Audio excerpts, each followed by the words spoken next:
ยายคำปล่อยสิเว้าหยังทุกคนฟังตั้งแต่ฝันเห็นองค์ปูนี่ตั้งแต่ฝันเห็นองค์ปูนี่ตาฝันซื่อๆเด้ยายคำปล่อยว่าตาเอามาเมื่อวานนี่ว่าตาอันบ่เป็นตาได้ก็ได้โดยมหัศจรรย์เป็นตะเงิดอีหลียายคำปล่อยได้ตัดสินใจเลยยายคำปล่อยได้ตัดสินใจเลยก่อนที่สิไปเอามาน่ะได้4 มื้อเนาะอบปอ4 วันอันบ่เป็นตาได้กันได้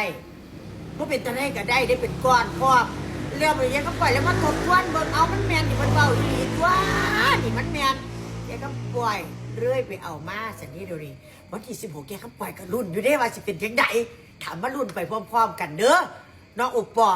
จนเงิดเนาะจนซ้ำกับอบปอ30บางสิแม่ปอมึงอย่าปากเด้อปอแม่ถือเลขแล้วเลขวันนั้นออกแกถือเลขนี่แม่กะยากูถือเลขมึงเสียกูนี่แต่ว่ากูฝันเห็นปูเนี่ยกูถือใครก็เลขฉันดอกลาบลื่นไปเบิดบ่มันลาบมันเลื่อนลูกว่าเป็นตาได้ก็ได้ลาบลื่นปันปลายแล้วเจ้าได้เห็นแล้วได้แล้วก็มาแบ่งข่อยนะแม่อย่าเว้าเฮี้ยงอย่าปากกูหนาวน้ำในเพื่อนนี่เห็นว่านี่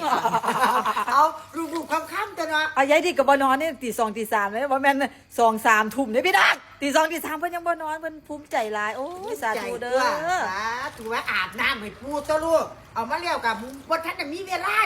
อาบน้ำอาบหยังใส่อ่างตัวแม่เจ้าก็นอนอยู่นี่นั่งสมาธิอยู่นี่ล่ะสั่นสินั่งบ่แน่แล้วเนาะบ่นอนก็นอนรวยบ้านเฮาคักๆเป็นว่าอบว่าแม่โอ้ยนอนบ่ได้ดอกไปฝันไปมาทำแม่มามื้อนี้14แล้ว15 10โอ๊ยมื้อนี้14จังได๋มื้อนี้15แล้ว15แล้วเด้ตอนนี้แม่นเพราะว่ามันตี 2 ตี 3แล้วแม่น